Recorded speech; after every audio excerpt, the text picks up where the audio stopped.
जेव ही ये सूचना, यज्ञ मंडप के बाहर शिव पार्षद खड़े थे। शिव पार्षदों को सूचना मिली, हाहाकार मचा हुआ। सती जी ने अपने शरीर में योगाग्नि प्रकट कर ली। अब तो उठा उठा करके पटकने लगे जितने भगवान शिव पार्षद थे, जो मिले पंडित यजमान, जो भयंकर रुद्र लीला। महाराज सर्व समर्थ भृगु जी ने देखा यज्ञ में तो विघ्न डाल दिया, तो उन्होंने अपहृतम रक्ष इस मंत्र का उच्चारण करके जय स्वाहा दक्षिणाग्नि में आहुति दी, तो रिभु नाम के महान बलवान देवता प्रकट हुए तत्काल मंत्र के बल से, और बड़े तेजों में ब्रह्म तेज से संपन्न। और उन्होंने जलती हुई लकड़ी जो मिला उठा उठा कर भगवान शंकर के गणों की पिटाई करके भगा दिया यज्ञ रक्षा के भृगु जी के मंत्र से। उधर देवर्षि नारद जी भगवान शंकर शांत बैठे हुए थे। हर हर महादेव, नारायण नारायण नारायण। भगवान शंकर ने आंख खोली, बोले प्रभु बड़ा मंगल हो गया। दक्ष ने आपका भाग नहीं दिया यज्ञ में, और माता जी से बात भी नहीं की। आपकी निंदा, आपका अपमान ना सह सकने के कारण सती देवी ने योगाग्नि के द्वारा अपने शरीर को भस्म कर दिया। और आपके पार्षद जब उनको दंड देने लगे तो भृगु जी ने रिभुओं को मंत्र के द्वारा इतना प्रबल पार्षद रूप प्रकट किया कि आपके पार्षदों को मार के भगाया वो आ रहे हैं। भगवान शंकर उस समय सती का भस्म होना, पार्षदों का अपमान, तो क्रुद्धा सुदृष्टोष्ट पुटः सा धूर्तिजटाम। भगवान शिव क्रोध से ओठ चबाने लगे और जटाएं से बिखेर ली, और एक जटा पकड़ी जो बिजली की तरह चमक रही थी और उखाड़ कर पृथ्वी पर पटक दिया एक जटा को। जे ही पटका तो इतनी जोर का अट्टहास हुआ मानो विश्व का विनाश हो जाएगा। देखा, देखते देखते जमीन से आकाश को चीरते हुए इतना भयानक वीर, इतना शरीर विशाल था कि ऐसे देखो तो छाती स्वर्ग तक पहुंच चुकी थी। 1000 भुजाएं, मेघ के समान श्याम वर्ण, चलते हुए 3 विशाल नेत्र, बाहर मुंह से निकली हुई विकराल दाढ़ें, अग्नि की ज्वाला के समान लाल लाल जटाएं, गले में नरमुंडों की माला, और 1000 हाथों में 1000 अस्त्र धारण किए हुए। तम किम करोमीति गृणंतमाह बद्धांजलिम। भगवान भूतनाथा, हाथ जोड़कर वो महावीर बोला, हे भूतनाथ, क्या आज्ञा है हमारे लिए। दक्षम सयज्ञम जहि मद भटानाम त्वम गणो रुद्र भटांश को मैं।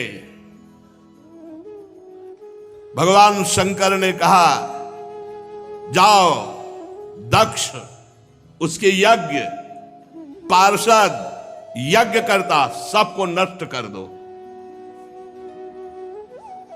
देवादिदेव भगवान शंकर जे भी ऐसी आज्ञा दी, उस महावीर पार्षद का नाम वीरभद्र।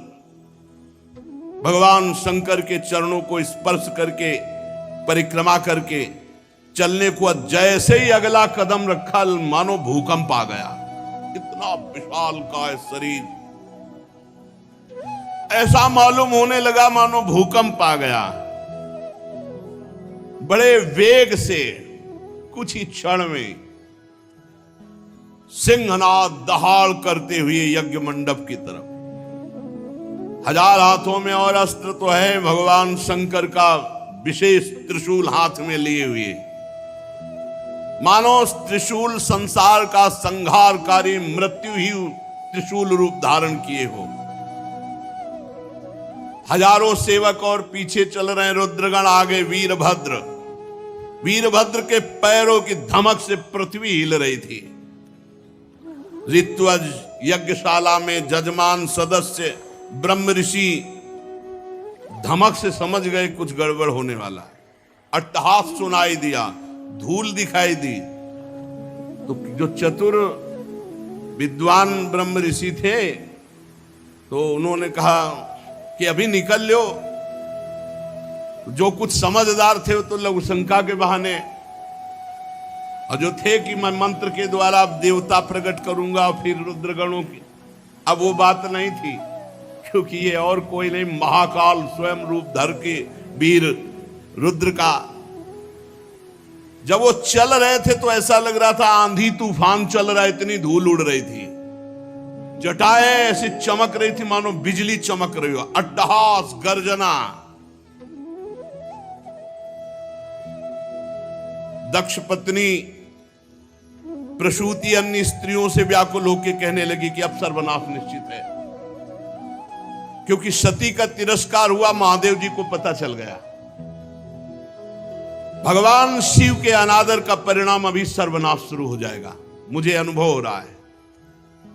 इतने ही में प्रलय काल उपस्थित, जटाजूट बिखेरे हुए, शस्त्रास्त्रों से सुसज्जित और सामने तांडव करते हुए और रुद्रगण और विशाल काय शरीर वीरभद्र मेघ गर्जना के अट्टहास से 10 दिशाएं कंपायमान कर दी। बार बार शिव शिव वीर रुद्र पुकारते, मानो विधाता ने साक्षात काल की रचना की हो विनाश के लिए।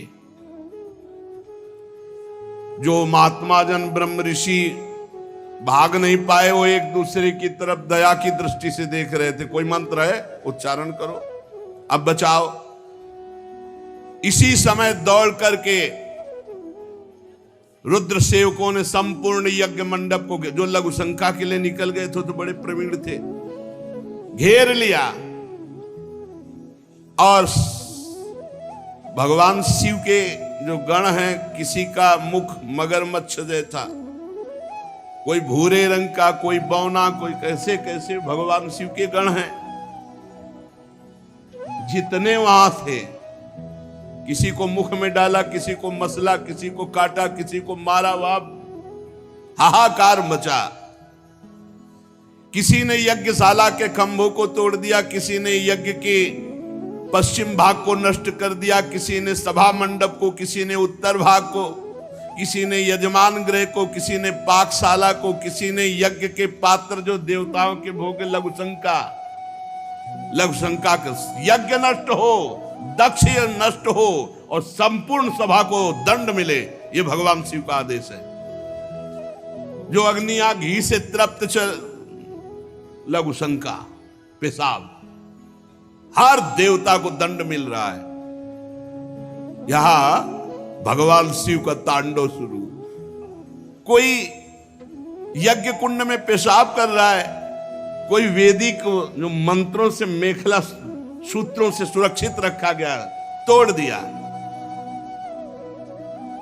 कोई भी अग्नि वहां सुरक्षित नहीं थी जिसमें लघुशंका न की, सब बुझा दी। और जो बड़े बड़े ऋषि शुरुआत लिए थे, पकड़ पकड़ के दाढ़ी मार पिटाई दक्षगण। भगदड़ मच गई पूरी यज्ञशाला में। जो देवता भागे उठा के पटक दिया। मणिमान जी ने भृगु जी को, जो देवता रिभु प्रकट किए थे, बांध लिया, उठा के पटक दिया, छाती में धर करके चरण उनकी दाढ़ी उखाड़ी। चंडीस ने पूखा को, जब वो साप दे रहे थे ना, देखते जो हंस रहे थे, जब सती जी नाराज होके बोल रही थी तब हंस रहे थे, तो चंडीस ने पहला घूंसा मारा कि 32 उनके बाहर निकल आए। जो पूषा देवता थे, नंदीश्वर ने भग देवता को पकड़ा हो, आंख दिखा दिखा के दोनों आंखें फोड़ दी। वीरभद्र ने प्रजापति दक्ष को ऐसे, जैसे बाज अपने पंजे में पकड़ लेता छोटे पक्षी को, ऐसे दक्ष प्रजापति को पकड़ा। भगवान शंकर के रुद्रों की जो सेना थी, भयंकर लीला शुरू हुई। बड़े बड़े देवता गिरा के मार पत्थर कुचल रहे हैं। जितने ऋत्वा सदस्य देवता जितने आए हुए निमंत्रण में थे, कोई ऐसा नहीं जिसको पीटा ना हो, जिसके अंग भंग ना हो गए। भगदड़ मच गई पूरी, किसी को भागने नहीं दिया, आसपास से घेरे हुए। भृगु जी शुरुआ हाथ में लिए थे। वीरभद्र का बड़ी लंबी दाढ़ी उखाड़ ली।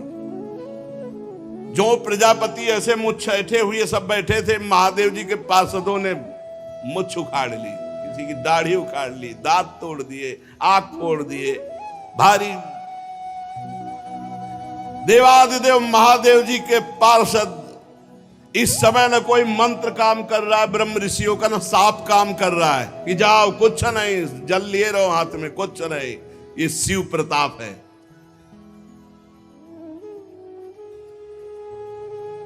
महादेव जी के जो कटु वचन सुन रहे थे कानों में, काने छेद दिए। जो हंस रहे थे दांत तोड़ दिए। वीरभद्र उठा के पटक दिया दक्ष को, छाती पे घुटना रखा और मंत्रों से इतना सुदृढ़ यजमान को कर दिया गया था कि काल भी नहीं मार सकता अस्त्र के द्वारा। अब एक विशेष तलवार से उन्होंने, लेकिन खरोच भी नहीं लगी दक्ष के गले में। हर शस्त्र का प्रयोग किया वीरभद्र ने, लेकिन मंत्रों के बल से जजमान सुरक्षित थे। दक्ष का एक रोम भी नहीं काट पाए। तब वीरभद्र ने कहा जरूरत ही नहीं अस्त्र की। धरालाद पकड़ के खोपड़ी ऐसे ऐठ करके, वैसे किसी अस्त्र से नहीं काट, ले तुम्हारे मंत्र काम। सब मंत्रों को ऐठ करके खोपड़ी और जो पूर्णाहुति जैसे होती है ऐसे यज्ञशाला में झोंक दिया दक्ष की खोपड़ी को।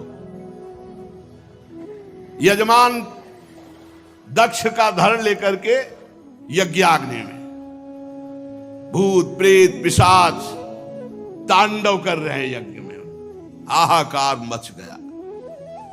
वीरभद्र ने संपूर्ण यज्ञ को विध्वंस कर दिया, कोई सुरक्षित नहीं, सब नष्ट भ्रष्ट किया और क्षण में कैलाश वापस।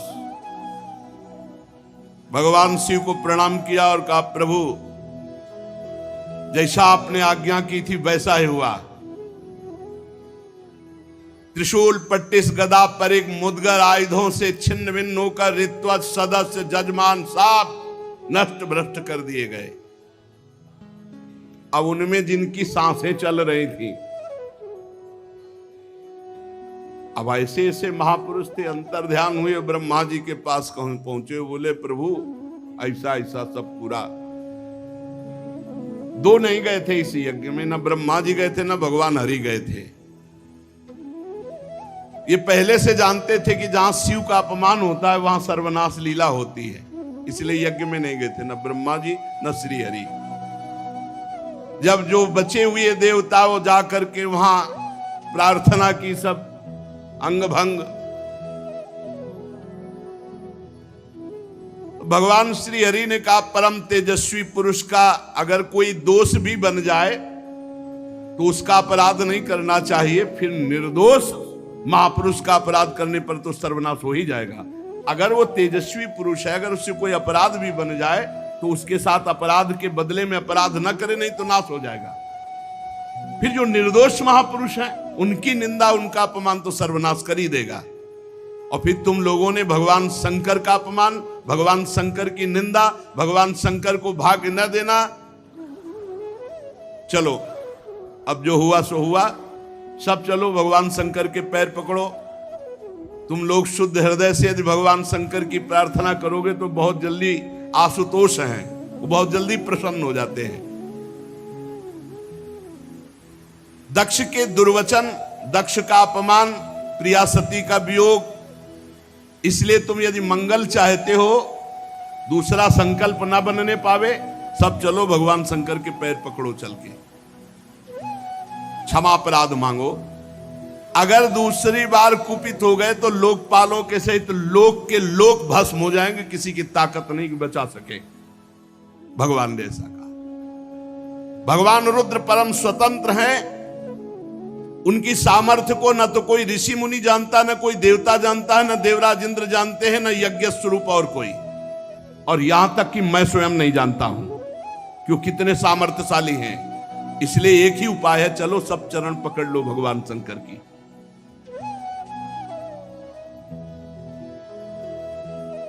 इस प्रकार जब सबको प्रेरित किया तो भगवान ब्रह्मा जी प्रजापतियों को, पितरों को और जो बचे खुचे पिटे पुटे देवता थे उनको साथ लेकर कैलाश गए। कैलाश पर्वत दिव्य औषधियों से, दिव्य मंत्रों से और योग आदि से सुरक्षित है। ऐसा नहीं कि हर कोई कैलाश में प्रवेश पा लेगा। दिव्य औषधियां, दिव्य मंत्र, दिव्य योग आदि और दिव्य देवता किन्नर गंधर्व आदि के द्वारा सुरक्षित है।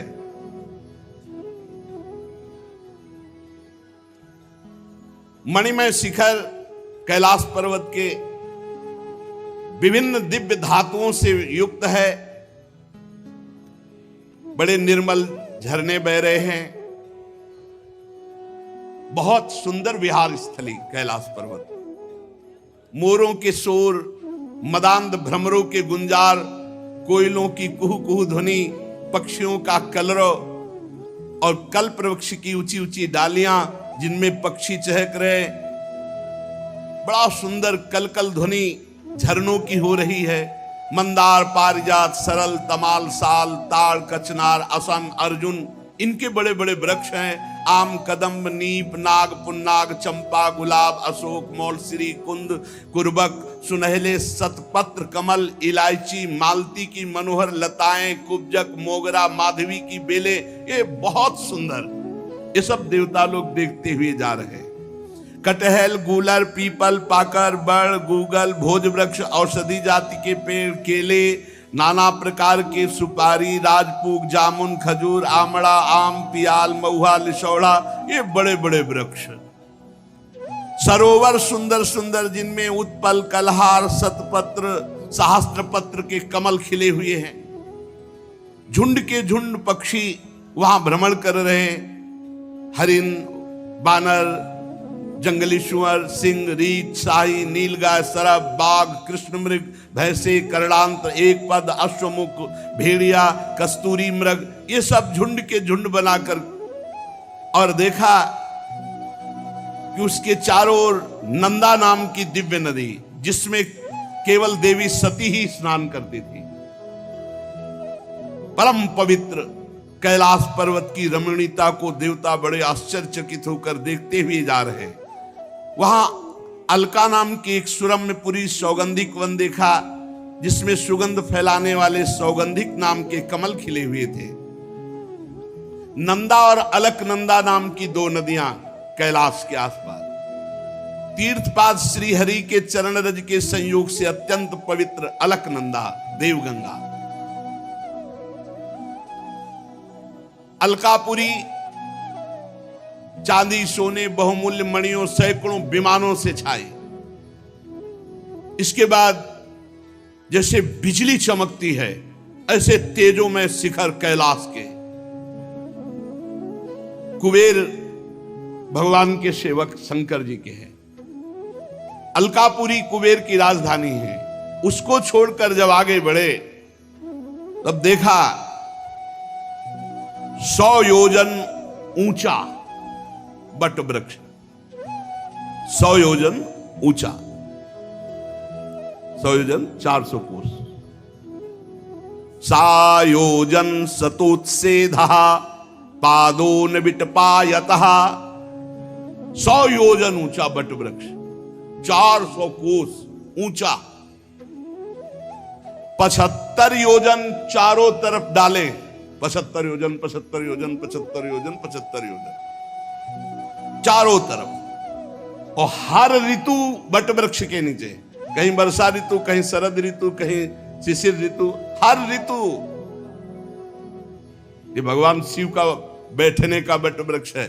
100 योजन ऊंचा, 75 योजन की चारों तरफ डाले और 6 ऋतुएं, और पूरे वट वृक्ष में एक भी घोंसला नहीं, एक भी पक्षी नहीं बैठेगा। भगवान शिव का ये वास स्थल, ये महायोगमय वट वृक्ष है। सब ब्रह्मा आदि देवताओं ने देखा भगवान शंकर विराजमान है, शांत स्वरूप गौर वर्ण। भगवान भूतनाथ का श्रीअंग बड़ा ही आकर्षणकारी गौर वर्ण। सनक सनंदन सनातन सनत कुमार और सिद्धगण और कुबेर और भी बड़े बड़े ब्रह्म ऋषि सब हाथ जोड़े बैठे हुए हैं। देवर्षि नारद सनातन ब्रह्म के विषय में कुछ प्रश्न किया है, उसका उत्तर भगवान शिव दे रहे हैं। भस्म त्रिपुंड, जटा मृगचर्म, मस्तक पर चंद्रकला धारण किए हुए बैठे हुए भगवान शिव। बड़ा सुंदर रूप है ये। जो स्वरूप इस समय बताया जा रहा है, कृतोरौ दक्षिणे सभ्यम पाद पद्मम च जानुजी, ये हमारे ध्यान का विषय था। बाहुम प्रकोष्ठे क्षमाला मासीनम तर्क मुद्रया। बायां चरण, दायां चरण ऐसे हिलगा हुआ है, बायां चरण दाहिनी जांग पर है और बायां हाथ बाएं घुटने पर, यहां कलाई में रुद्राक्ष की माला और तर्क मुद्रा से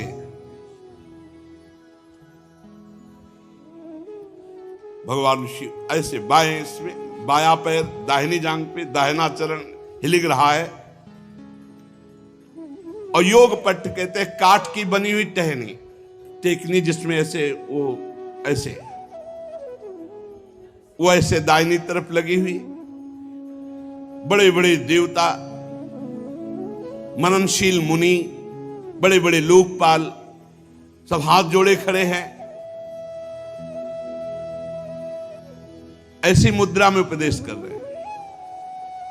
यहां रुद्राक्ष की माला, ज्ञान मुद्रा, आशीष मुद्रा, अर्धनेत्र खुले हुए, बाएं चरण को दाहिनी जांग पर और दाहिना चरण हिलगा हुआ, वो ऐसा अद्भुत गौरवर्ण स्वरूप, यही ध्यान का विषय था।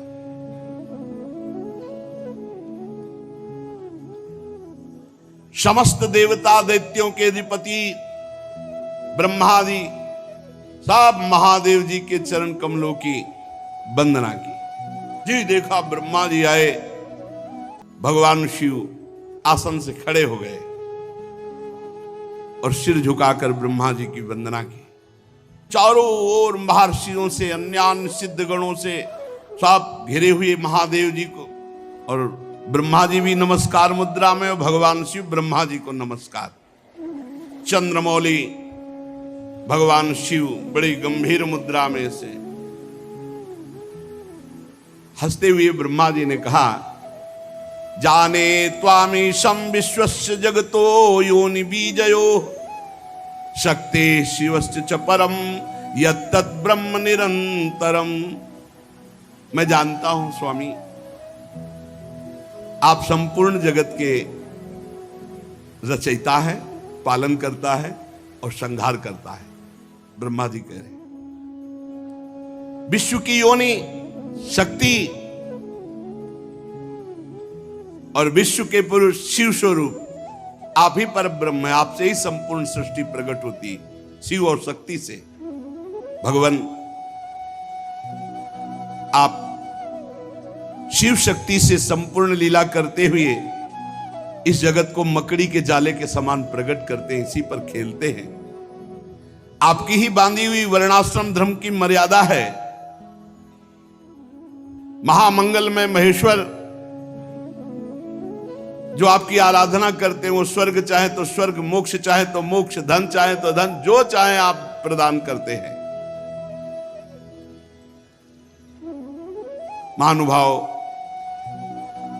हम सब आपको प्रणाम करते हैं, अपने आप को आपके चरणों में समर्पित करते हैं। प्रभु, ये पशु स्वभाव वाले लोगों की गलती पर आप क्रोध न कीजिए। प्रभु, आप कृपा कीजिए। ये देहाभिमानी लोग, इनकी नियत अच्छी नहीं होती। ये दूसरों की उन्नति देखकर रात दिन कुढ़ा करते हैं और बड़े मर्म भेदी अज्ञानी दुर्वचन बोलते रहते हैं। प्रभु, आप जैसे महापुरुषों को इनको दंड देना उचित ही है, पर अब शांत हो जाइए। प्रभु, ये अज्ञान के द्वारा मारे हुए हैं। देवाधिदेव भगवान, आप प्रसन्न होइए। ब्रह्मा जी ने, समस्त देवताओं ने बड़ी प्रार्थना की। कहा, प्रभु यदि आप प्रसन्न हैं तो भग देवता के नेत्र फोड़ दिए गए, उनके नेत्र मिल जाएं। भृगु जी की दाढ़ी जम आवे, जिन जिन के दांत मुंह आंख सब तोड़े गए हैं, सब देवता सबके अंग ठीक हो जाएं। रुद्रदेव, जो जहां घायल हुआ है, जो जहां मारा गया है, वो वहीं से जी जाए, उसके अंग जग जाएं। और प्रभु अब कृपा करो, जजमान भी जिंदा होना चाहिए, यज्ञ भी पूरी होनी चाहिए। महादेव जी ने कहा, मैं किसी पर नाराज नहीं होता हूं। देखो, भगवान शिव ने कहा, मैं किसी पर नाराज नहीं होता हूं। इत्यजे नानु नीतेन भवेन परितुष्यता, नागम प्रजेश बाला नाम वर्णे नानु चिंतये। क्योंकि मैं जानता हूं देव मायाभिभूता नाम दंडस तत्र धतो मया। ये अपराधी लोग अपने कर्म के परिणाम में खुद नष्ट हो जाते हैं, मैं नाराज नहीं होता हूं। मैं तो केवल ये सावधान करता हूं कि तुम्हारा कर्म ही दंड रूप भयंकर धारण करके तुम्हें नाश कर देगा। ये उनका कर्म ही था जो वीर रुद्र के रूप में गया और नाश कर दिया। चलो,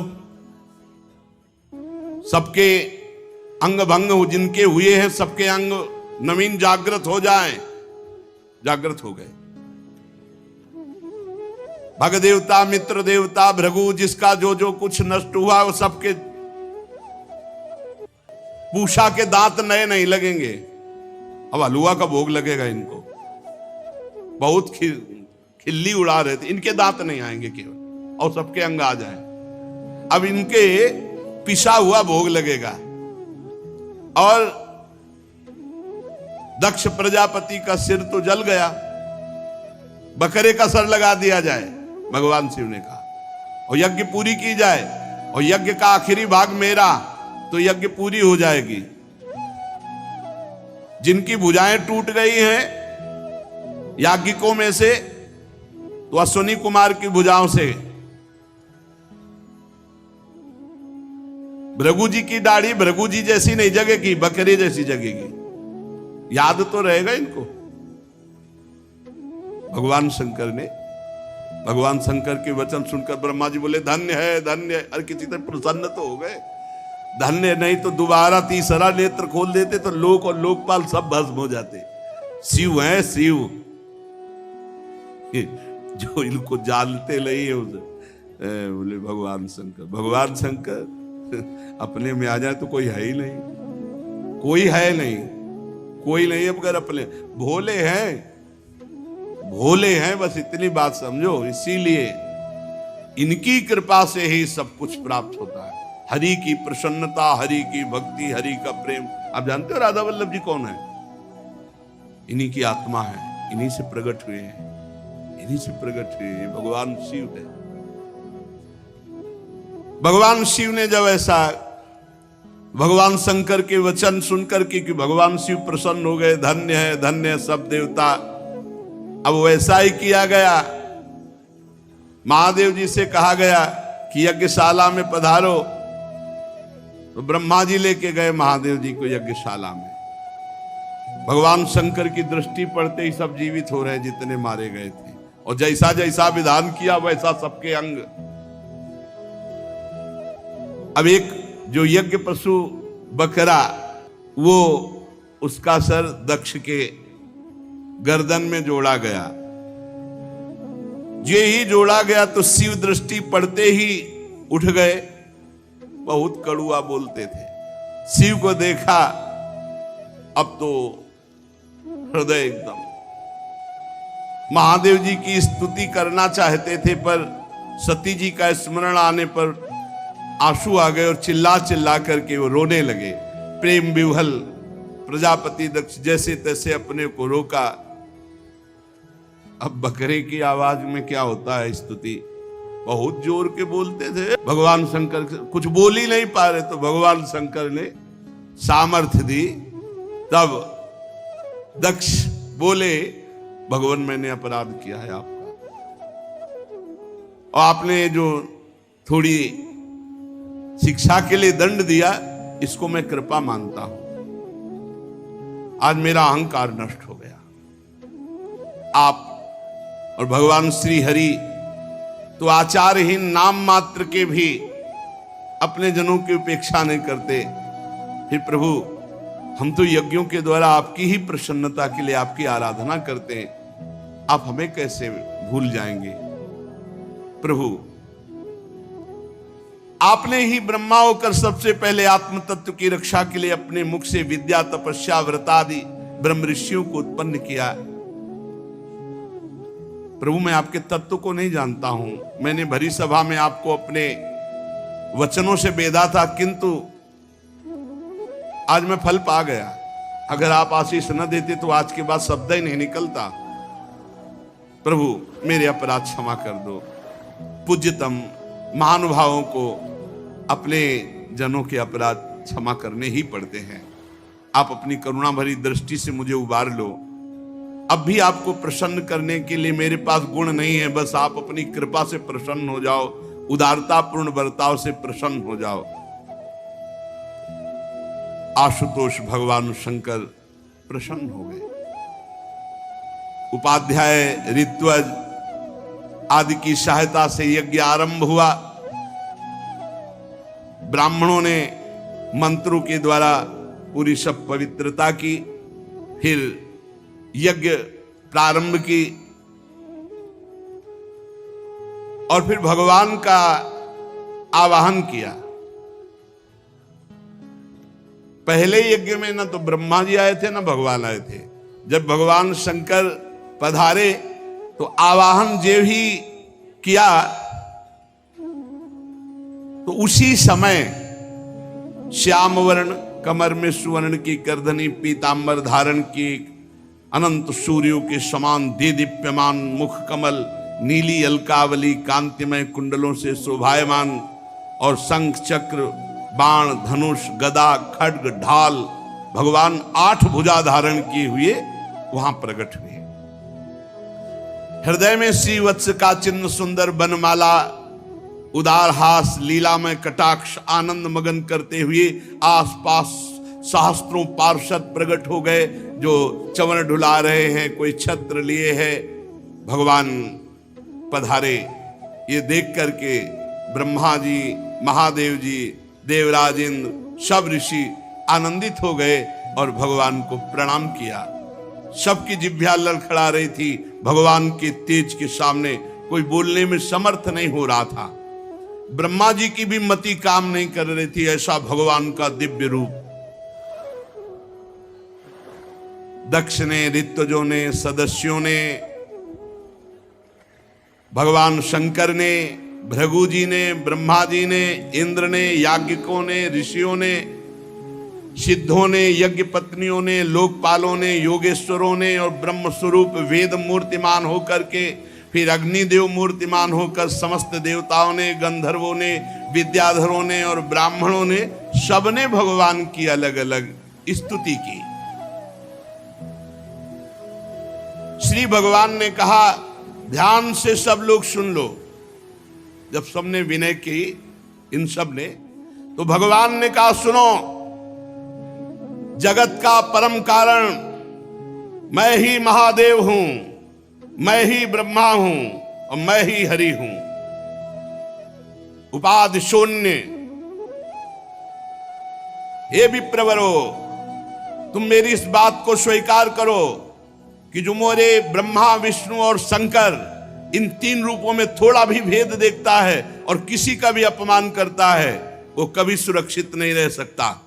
भगवान कह रहे, अहम ब्रह्मा च सर्वश्च जगतः कारणम परम आत्मेश्वर उपदृष्टा स्वयं दृग विशेषणः आत्ममायाम समाविश्य सोहम गुणमयीम द्विज सृजन रक्षण हरन विश्वम दध्रे संज्ञाम क्रियोचिताम। सृजन करना ब्रह्मा रूप से, रक्षा करना विष्णु रूप से और विनाश करना शिव रूप से। मैं इन क्रियाओं को स्वीकार कर 3 रूपों में प्रकट हुआ हूं। इसलिए हम तीनों में कभी कोई भेद न करे। मैं परब्रह्म हूं। जो अज्ञानी पुरुष है वो मुझ ब्रह्मा रुद्र और हरि इन रूपों को अलग अलग करके देखता है। बहुत ध्यान से सुने। जो हरि उपासक है शिव निंदा न करें, जो शिव उपासक है हरि निंदा न करें। नहीं, दोनों को कुछ नहीं मिलेगा, बस परिणाम में दुख ही मिलेगा। जैसे सिर, हाथ और पैर अपने बराबर प्यारे होते हैं, अपने ही अंग होते हैं, ऐसे ही मैं चराचर जगत के रूप में भी हूं। हम ब्रह्मा विष्णु महेश्वर तीनों स्वरूपता एक ही है। संपूर्ण जीवों में मैं ही हूं। जो ऐसा जानता है वही परम ज्ञानी है, वही तत्व ज्ञानी है, वही परम शांति को प्राप्त होता है। भगवान ने ऐसा समस्त यज्ञ में पधारे हुए देवता ऋत्विज आदि को उपदेश सुना। बहुत बढ़िया यज्ञ हुई। यज्ञ का बचा हुआ शेष भाग भगवान को शंकर जी को दिया गया। इधर एवं दाक्षायणी हित्वा सती पूर्व कलेवरम यज्ञे हिमवता क्षेत्रे मेना या मित सुश्रुम। जिस समय सती जी शरीर त्याग रही थी तो केवल भगवान शंकर का चिंतन था। तो शरीर त्याग कर हिमालय की पत्नी मेना के गर्भ से जन्म लिया। अंबाजी ने जो सती स्वरूप से थी वो अपना शरीर जब पूरा किया तो हिमालय के यहां अपना शरीर छोड़ते समय अंबा ने भगवान शिव का चिंतन किया था और ये बात कही थी कि जन्म जन्म भगवान शिव हमारे पति हों। हिमांचल के घर में पार्वती के रूप में माता जी ने जन्म लिया। जब से उमा जी हिमांचल के घर में जन्मी तब से रिद्धियां सिद्धियां संपत्तियां वहां सेवा में उपस्थित हो गई। बड़े बड़े मुनियों ने हिमालय में आश्रम बना लिया और तपस्या परायण हुए। सब प्रकार के नए नए वृक्ष सदा पुष्प फलयुक्त हो गए।